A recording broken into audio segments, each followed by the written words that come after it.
palavra direta de hoje é muito simples. Em alguns municípios do Rio de Janeiro nós temos segundo turno.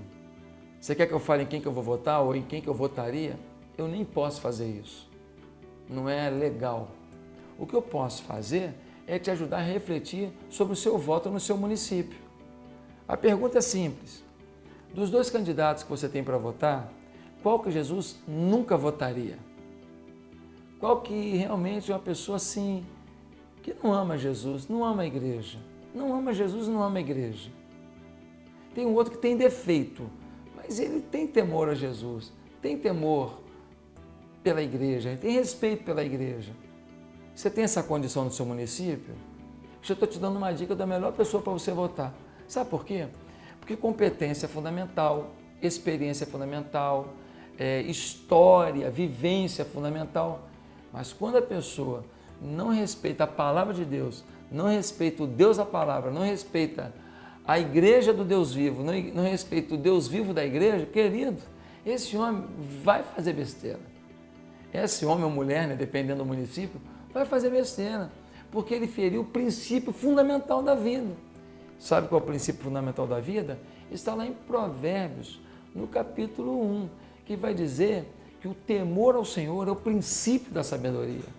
Quem não teme ao Senhor falhou no princípio, na base da sabedoria. Você tem temor a Deus?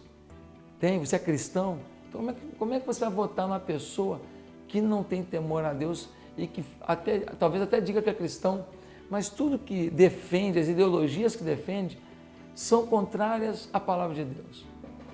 Bem, às vezes a gente fala assim, eu não vou votar porque eu não gostei do fulano. O voto não é só seu gosto não, o voto também é veto.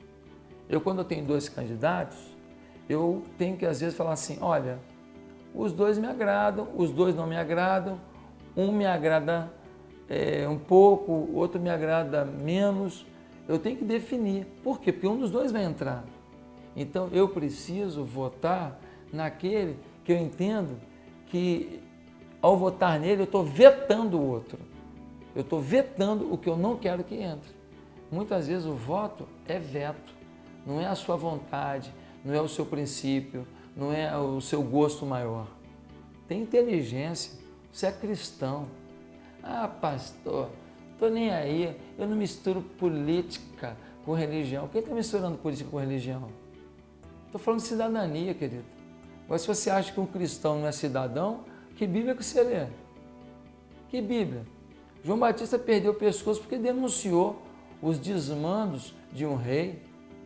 Você vai no Velho Testamento, um monte de profeta correu o risco de vida, foi preso, foi morto. Por quê? Porque denunciou as injustiças sociais praticadas pelos reis, pelos nobres, pelos poderosos. Qual a Bíblia que você está lendo, meu irmão? Pega aí a história dos grandes avivalistas do mundo. Wesley denunciou o tráfico negreiro, foi contra. Ele estava misturando política e religião? Não.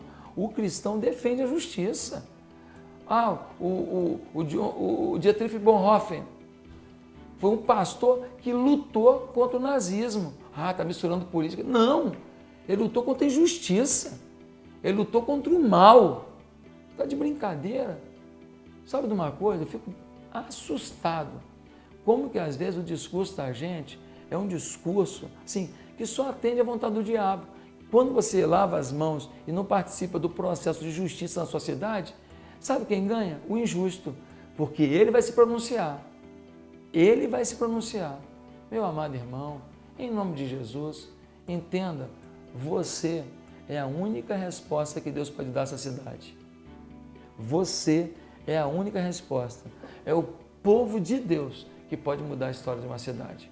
Não é político, não é judiciário. E quanto juiz que não está julgando legal, quanto deputado que é corrupto, quanto vereador que vende o voto. A gente sabe disso, tem gente boa também. Tem gente boa, mas tem muita gente ruim também. Mas o povo de Deus pode mudar a história. Pense nisso. E boa votação nesse dia. Que Deus te abençoe.